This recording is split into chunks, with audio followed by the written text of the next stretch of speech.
Monsieur le Président, chers et chers collègues, depuis notre dernier Conseil métropolitain, nous avons assisté à la formation d'un nouveau gouvernement, aussitôt disparu.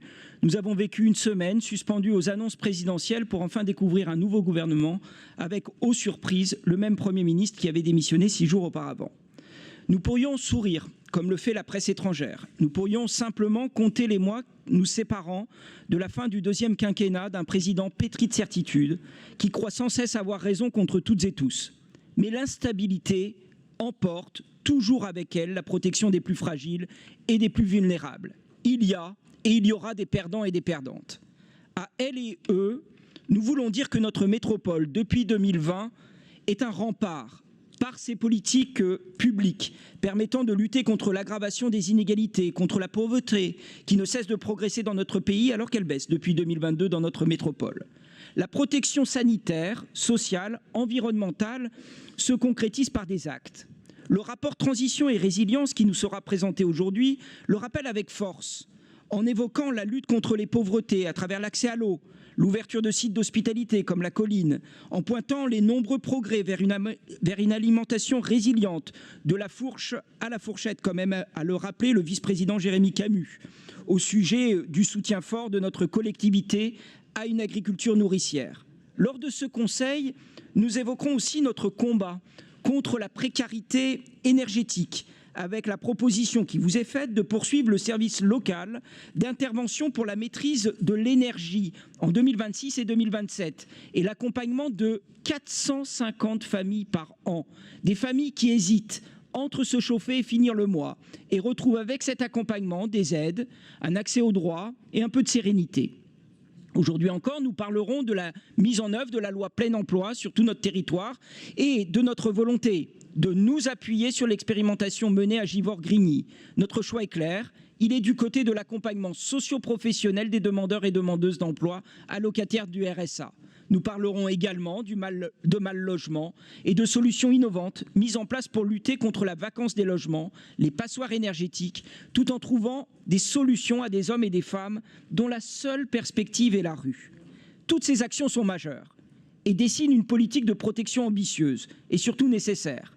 Nous aurons l'occasion d'évoquer très concrètement, à travers notre débat d'orientation budgétaire, les conséquences de choix budgétaires nationaux hasardeux sur notre collectivité et sur la cohésion sociale que nous cherchons à préserver avant tout.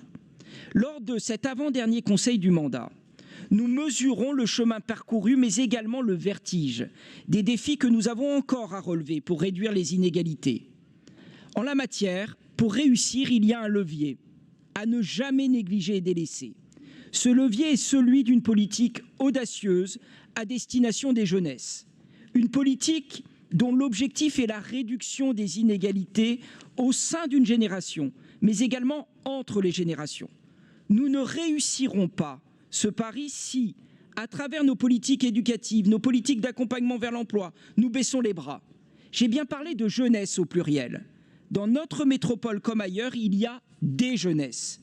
Être jeune, ce n'est pas la même chose avec ou sans diplôme. Quand on est un homme ou quand on est une femme. Quand on est en situation de handicap et quand on ne l'est pas. Quand son seul parent, sa mère, est contrainte à avoir 3 emplois pour faire vivre sa famille ou quand ses 2 parents peuvent aider aux devoirs quotidiennement.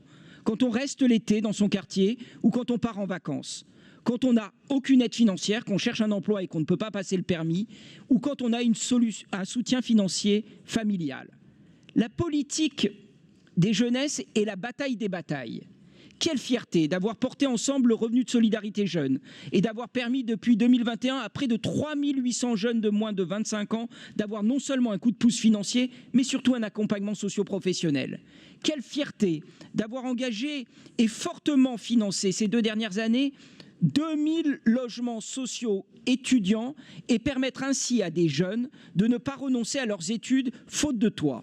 Quelle fierté enfin de vous présenter aujourd'hui l'une des premières grandes concrétisations de notre contrat de ville autour des collèges. Le collège correspond à l'âge des fragilités, à l'adolescence et ses possibles bifurcations. Le collège est le moment du plus grand risque d'accroissement des inégalités, de choix qui n'en sont pas, car souvent contraints par son milieu social d'origine. Dans ce conseil, nous vous proposons une politique de médiation sociale en milieu scolaire dans 3 collèges REP+, à Vénissieux, Villeurbanne-Vaux-en-Velin et Lyon 8e, Avec le soutien de la LTM, la présence humaine sera renforcée. Des centaines de projets pourront transmettre le goût de l'action collective, de l'intérêt général. Nous proposons aussi d'ouvrir des espaces parents-ados au collège Alain à Saint-Fond et Schœlcher à la Duchère. C'est le début de l'ouverture des collèges, de nos collèges sur les quartiers et d'un accompagnement à la parentalité pour éviter le décrochage scolaire. Tel est notre principal défi pour poursuivre notre action de protection des Grands Lyonnais et Grandes Lyonnaises. En réduisant les inégalités frappant les jeunes de 11 à 25 ans, nous pourrons compter sur elles et eux demain. Nous avons besoin de jeunes qui rompent avec un pessimisme qui les mine. Nous avons besoin de jeunes qui s'engagent dans une société dans laquelle ils et elles pourront se réaliser. Pour cela, il convient d'arrêter de parler au nom des jeunes, au nom des jeunesses, et plutôt agir pour elles et eux. Et cela doit rester notre engagement collectif. Monsieur le Président, chers et chers collègues, depuis 2020, nous défendons des politiques sociales durables en matière d'accès à l'emploi, de logement, d'alimentation. Une politique sociale durable ne se limite pas au temps d'un mandat. En réduisant les fractures qui traversent notamment la jeunesse, nous pouvons raisonnablement retrouver le chemin de l'espoir. Je vous remercie.